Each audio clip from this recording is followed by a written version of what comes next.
2024 లేదా 25లో డిగ్రీ లేదా బీటెక్ చదివారా? సాఫ్ట్‌వేర్ జాబ్ కోసం ఎదురు చూస్తున్నారా? అయితే కోడ్‌జ్ఞాన్ 100 డేస్ కోర్సులో చేరండి. జాబ్ సాధించండి.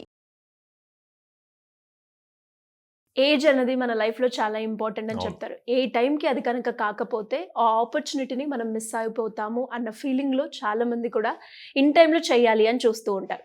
మరి ఎస్పెషల్లీ ఎవరైనా కూడా నా ఏజ్ ఎక్కువైపోయింది అన్న మైండ్ సెట్‌లో ఉన్నవాళ్ళు కెరియర్‌ని ఏ రకంగా స్టార్ట్ చేయొచ్చంటారు? సో బేసిక్‌గా చాలామంది సక్సెస్‌ఫుల్ పీపుల్ ఏం చెప్తారంటే age is just a number అని చెప్తారండి. అవును. కానీ జాబ్ రాని వీళ్ళంతా ఏం ఫీల్ అవుతారంటే నా ఏజ్ పెరిగిపోతుంది. నేను ఏం సాధించలేకపోయాను, ఏం చేయలేకపోతున్నాను, నా ఫ్యామిలీకి ఏం సపోర్ట్ చేయలేకపోతున్నాను అన్న పాయింట్‌లో థింక్ చేస్తూ ఉంటారు. వీళ్ళు బేసిక్‌గా వాళ్ళకున్న మిస్టేక్ గానీ, వాళ్ళకున్న ప్రాబ్లమ్స్ గానీ సింపుల్‌గా రియల్ అనే వర్డ్‌తో చెప్తాను. హుహు. Okay. Okay. Real REAL. R అంటే రెస్పాన్సిబిలిటీస్. సింపుల్ అండి. మనం రెస్పాన్సిబిలిటీస్ తీసుకుంటే 10th క్లాస్‌లో అయిపోయినప్పుడు మన మీద ఏం రెస్పాన్సిబిలిటీస్ ఉండవు. ఇంటర్ అయిపోయాక మన మీద ఉండే రెస్పాన్సిబిలిటీ ఇంజినీరింగ్ కంప్లీట్ చేసి ఆర్ డిగ్రీ కంప్లీట్ చేసి జాబ్ తెచ్చుకోవటం. ఇంజినీరింగ్ అయ్యాక మనకొచ్చే రెస్పాన్సిబిలిటీ ఏందంటే మనం జాబ్ చేస్తూ వచ్చిన ఫైనాన్స్ శాలరీతో మన ఫ్యామిలీకి ఎంత సపోర్ట్ చేయగలము అన్నది రెస్పాన్సిబిలిటీ. అది ఇయర్ పెరుగుతున్న కొద్దీ మన మీద అది పెరుగుతూ వస్తుంది. ఆ రెస్పాన్సిబిలిటీ ఇంక్రీజ్ అవుతూ ఉంటుంది. మనం జాబ్ తెచ్చుకోలేదు అనుకుంటే పక్కన ఉన్న వాళ్ళందరూ అడుగుతారనమాట, నువ్వేం చేస్తున్నావు, వాట్ నెక్స్ట్ అని చెప్పి ఇలా అడుగుతూ ఉంటారు. సో దీనివల్ల ఫ్యామిలీ రెస్పాన్సిబిలిటీ మీద ఎక్కువ పడిపోతుంది. ఓకే. ఇక్కడ వస్తుంది నెక్స్ట్. అంటే ఎమోషనల్ లోడ్. ఎప్పుడైతే ఈ పక్కన వాళ్ళంతా ఏం చేస్తున్నావు, నెక్స్ట్ ఏంటి ఇట్లా అడుగుతూ ఉంటే, లేదా పేరెంట్స్ని బయట కలిసినప్పుడు మీ అబ్బాయి ఇంకా సెటిల్ అవ్వలేదు ఆ ఎమోషన్ అంతా కూడా వీళ్ళలో బిల్డ్ అవుతుంది. అరే అందరూ మా పేరెంట్స్ని ఇట్లా అడుగుతున్నారు, నేను ఏం అంటే డిప్రెషన్లోకి వెళ్తూ ఉంటారు. అలా వెళ్ళకూడదు. వెళ్ళకుండా రియలైజ్ అయ్యి మనం ఇంకా కాన్ఫిడెంట్గా ఇంకా ప్రిపేర్ అవటం ఇంపార్టెంట్ అనమాట.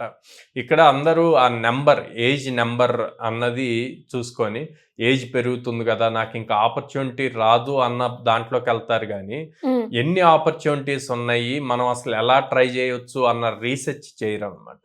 Next awareness lacking. సో ఈ అవేర్నెస్ లేకపోవటం వల్ల ఏం అవేర్నెస్ లేదు, అరే సాఫ్ట్వేర్ ఇండస్ట్రీ అన్నది ఏజ్తో చూడదు, నీ దగ్గర స్కిల్ మేజర్గా చూస్తుంది. ఆ స్కిల్ ఎలా ప్రూవ్ చేసుకోవాలి అన్నది తెలియదు. అందరూ ఏమనుకుంటారు, ఓకే నేను ఇవాళ సాఫ్ట్వేర్లోకి వెళ్ళాలి అనగానే వెంటనే కోర్స్ నేర్చుకుంటారు.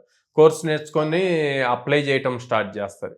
కోర్స్ నేర్చుకొని జాబ్స్కి అప్లై చేస్తే జాబ్ రాదు. దాన్ని ఎలాగా తీసుకెళ్ళాలి అన్నది ఇంపార్టెంట్. కోర్స్ నేర్చుకున్న స్కిల్ని ప్రొజెక్ట్ చేయాలంటే ప్రాజెక్ట్స్ బిల్డ్ చేసి దాన్ని షోకేస్ చేయాలి. ఇలాగ స్టెప్స్ ఫాలో అయితే కనుక వస్తుంది. లో సపోర్ట్. అవేర్నెస్ లేదు, అక్కడ పోయింది. లో సపోర్ట్కి వచ్చేసరికి ఎవరైనా 4-5 ఇయర్స్ అయ్యాక నేను ఇట్లాగా కొత్తది ఏదైనా నేర్చుకోవాలనుకుంటున్నాను, నేను ఇప్పుడు దాకా ట్రై చేశాను, నాకు రాలేదు, ఇప్పుడన్నా ఇది ట్రై చేస్తే నాకు జాబ్ వస్తుందేమో, లేకపోతే నా కెరీర్ మంచిగా సెటిల్ అవుతానేమో అనగానే ఈ ఏజ్లో ట్రై చేస్తావా అని చెప్పి అడుగుతారు. లేదా ఇప్పుడు రైట్ టైమా అంటారు. ప్రతిదానికి ఏజ్ కానీ రైట్ టైం కానీ అంటూ ఉండవండి. మనం ఇవ్వాలి అనుకుంటే ఇవాళే స్టార్ట్ చేయాలి. అందరూ న్యూ ఇయర్ కాబట్టి చెప్తాను, న్యూ ఇయర్ రెజల్యూషన్ అంటారండి. అది January 1st రాస్తారు అందరు నా రెజల్యూషన్స్ అని చెప్పి. మహా అయితే ఒక 1 వీక్ ఫాలో అవుతారు, తర్వాత ఏముండదు. సో ఏదైనా ఒకటి మనం అనుకొని చెయ్యాలి అనుకుంటే గనక start it immediately, do it today. ఇవాళ అనుకున్నాం కాబట్టి ఇవాళే మంచి రోజు, నీకు ఇవాళ మనసుకు అనిపించింది కాబట్టి ఇవాళే చేయటం స్టార్ట్ చేయండి. అంతేగాని దానికి మళ్ళీ ముహూర్తాలు లేకపోతే ఇంకోటి చూసి ఆ రోజు నుంచి స్టార్ట్ చేస్తాను అనే కన్నా ఇవాళే స్టార్ట్ చేయండి. Every day is important.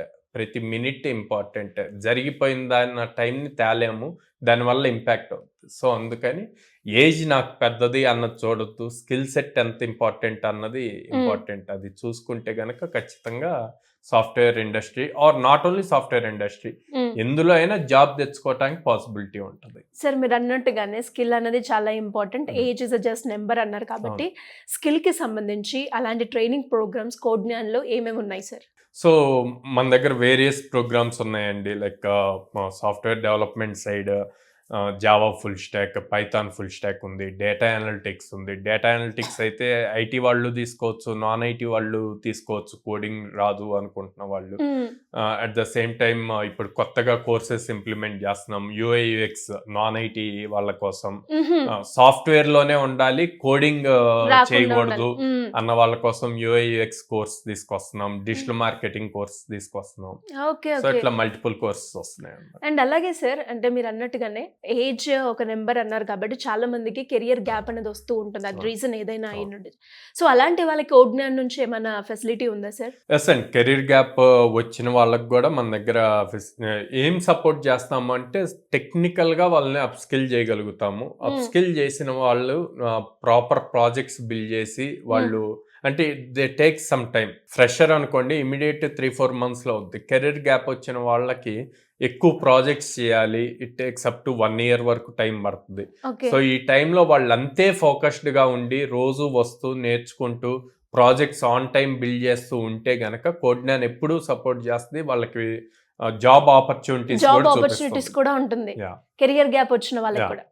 Great sir. ఇంకా ఎవరికైనా కూడా కెరియర్ గ్యాప్ వచ్చిన వాళ్ళకైనా లేదు అంటే స్టూడెంట్స్ ఎవరైనా కూడా కోడ్జ్ఞాన్లో జాయిన్ అవ్వాలి అంటే ఏ విధంగా ఉంటుందంటారు? సో కోడ్జ్ఞాన్కి మీరు ఎప్పుడు డైరెక్ట్ స్క్రీన్ మీద కనిపిస్తున్న నెంబర్కి కాల్ చేయొచ్చు, ఆర్ డైరెక్ట్ మా బ్రాంచెస్కి విజిట్ చేయొచ్చు. విజయవాడలో మొగల్రాజపురంలో ఉంది, హైదరాబాద్ JNTU మెట్రో స్టేషన్ ఆపోజిట్లో ఉంది, అండ్ అమీర్పేటలో చెన్నై షాపింగ్ మాల్ ఆపోజిట్లో ఉంటుంది.